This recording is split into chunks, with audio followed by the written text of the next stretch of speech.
So basically here I am, fuck knows where anyway. Well, excuse me, sorry. I am somewhere in the Isle of Wight. And I've just wandered out today for the day.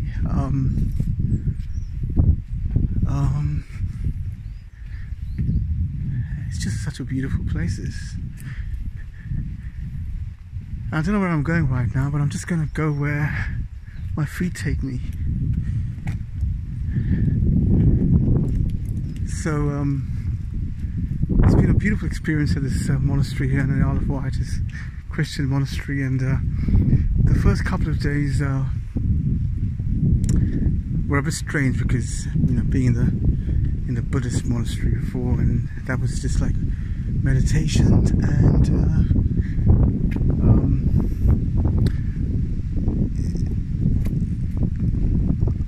I kind of managed to dissolve my identity a bit.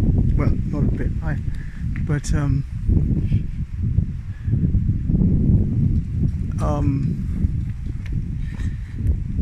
well, I've had a beer, so I'm a little bit tipsy.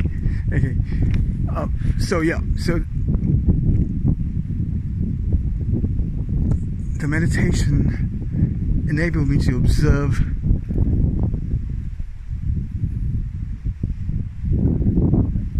awareness, or observe from the point of awareness, where the identity was perceived to be not who my true nature is, or not who I really am. The identity was a construct made up of ideas, concepts, conditionings, upbringings, things that over a course of a lifetime that made up this person that really wasn't quite real, but it was believed to be real by the consciousness. Consciousness believed this person to be real, and therefore was seduced by this identity and totally lost in it. And the meditation kind of managed to, well, the awakening I had, some sort of awakening that I had by the grace of God, or the Absolute. I need to figure out where I'm going really, but I don't want to end up in the middle of nowhere.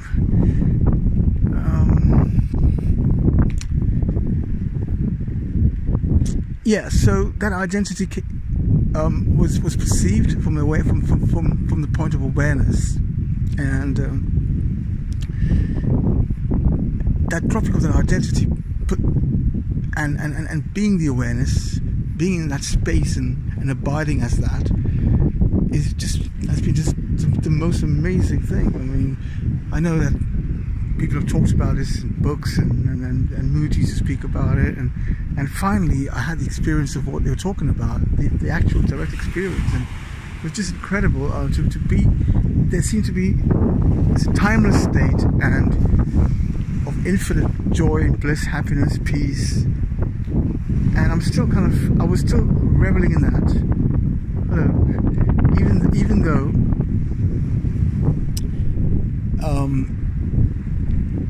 the perception of even though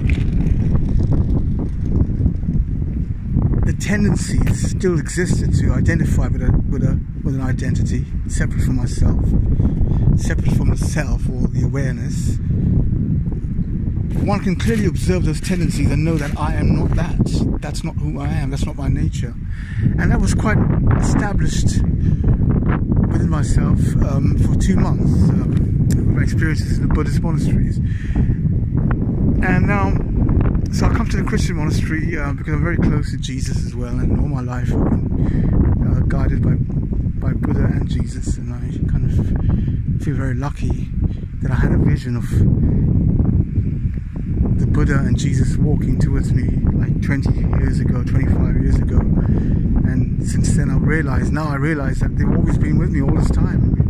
Through all my trials and tribulations, I've either been helped by something to do with Christ or something to do with Buddha. Anyway, So coming to the Christian monastery, the first couple of days was like, okay, so now suddenly I'm praying to God as a separate person. So it was a bit strange initially, and also the monks there who are such beautiful. I love them all so much. I love all monks. I love them. But anyway, the Christian monks here, the one I was speaking to, Father, was quite adamant that the only way to God is through Christ. So that was a little bit unnerving, and because I know that of course the way to God is through Christ, but there's what about all the other ways as well? I mean, there is only God. There's so many rivers that flow to the ocean. So I couldn't really grasp that. But having said that, he is a Christian monk after all, and he's just like a Buddhist monk would say, their tradition is the only way. So you have to just let that go. And I did after a couple of days, and I just got into the whole thing in church and praying and kind of like listening to the chants and the Gregorian chants, and then really getting into that mode of giving thanks to God, and it's just so beautiful. And I've kind of like really feel absorbed in this beauty of surrendering and faith. And I'm not meditated as such as sit down quietly for, let's say, an hour or two, but it's a kind of meditation as well. It's a quiet contemplation and an inward kind of opening up to the Creator, even though God's within you, but there's still been a sense of gratitude that's arising, and it's just been so beautiful. And I just feel so blessed that I've had these experiences, last couple of months, and I've had no money, and I've just been so well looked after. Eat such good food and staying in such beautiful places, and occasionally have a beer or a glass of wine, and I've just got some beautiful friends, and not many, but the friends who have left my life now are the real friends, and I'm just so lucky. I've got true friends around me.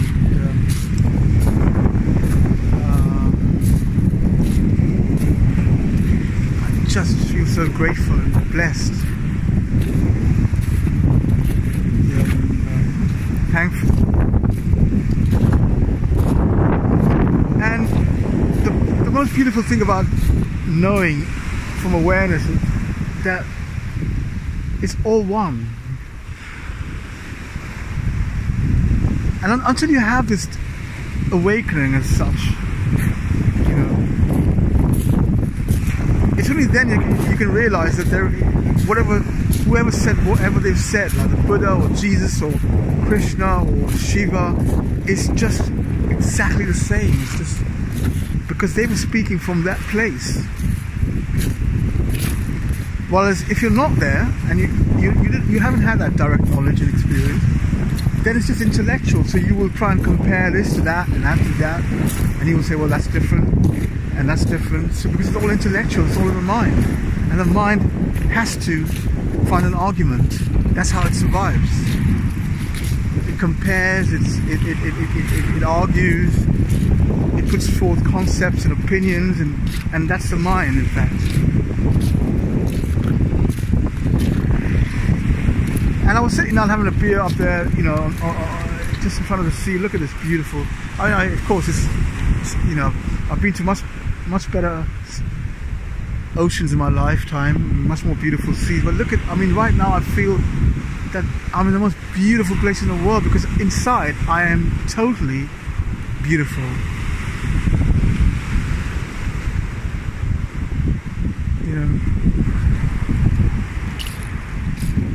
And I just feel that, so sitting down and having a beer earlier on, I've just had this complete perception of everything is manifesting through this beautiful, absolute God who is manifesting himself in everything.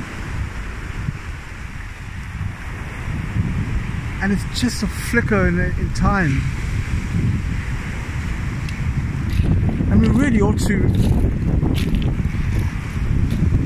grasp this if you want to really live a life of joy and peace, because it really is available to everyone. So many people suffering, thinking they are this, they are that, I am no good, I am this, I'm not that, I'm not this, I'm not that. And really, it's just false, it's just lies. All you've got to do is realize who you really are. You're not the body, you're not the mind, you're not this identity that you think you are, the ego. It's just a concept, it's just bullshit that you've accepted as yourself. And when that drops, through meditation or surrender, then the real you reveals itself from within yourself as pure awareness. And that's it. That's the end of suffering in a way. That's the end of suffering in the moment. Because in the moment there is no suffering. Of course, if you grasp to the past or the future and you cling on to that, then there is suffering. So I wonder how I can, or how anyone could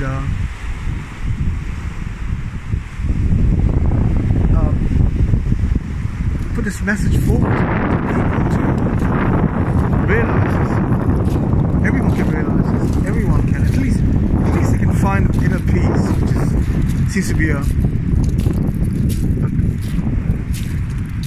kind of in limited supply. I see people really struggling for peace, and you know, and now I just see them. And I just see, well, you know, you've invested in a false self. You know, you've invested in an identity, and therefore you have no peace because of that. If only one could just wave a magic wand in front of them and drop that, just clean that identity out, that false concept. Bang, they'll be in peace straight away. And from there, you know, who knows? From there, it's not up to you. From there, it's up to God, up to the Absolute to work His magic in your being.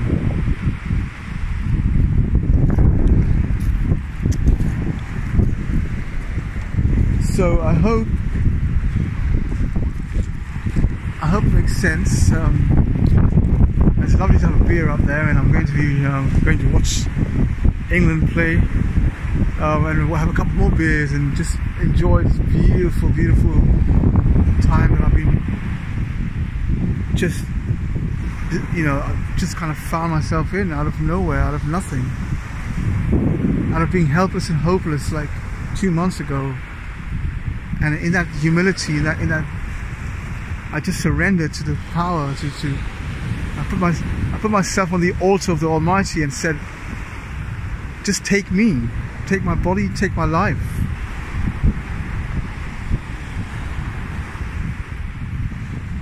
And from there,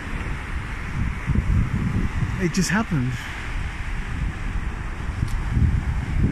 Oh well, maybe I'm rambling on a bit too much now about the same thing over and over again, but I think I might have to just walk on this beach for a bit. It is beautiful.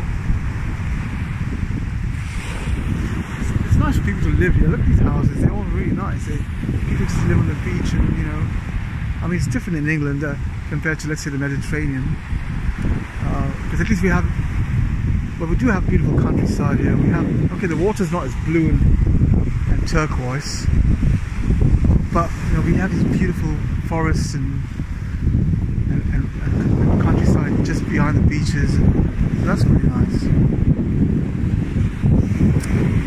And look at this dog there, he seems to be cool.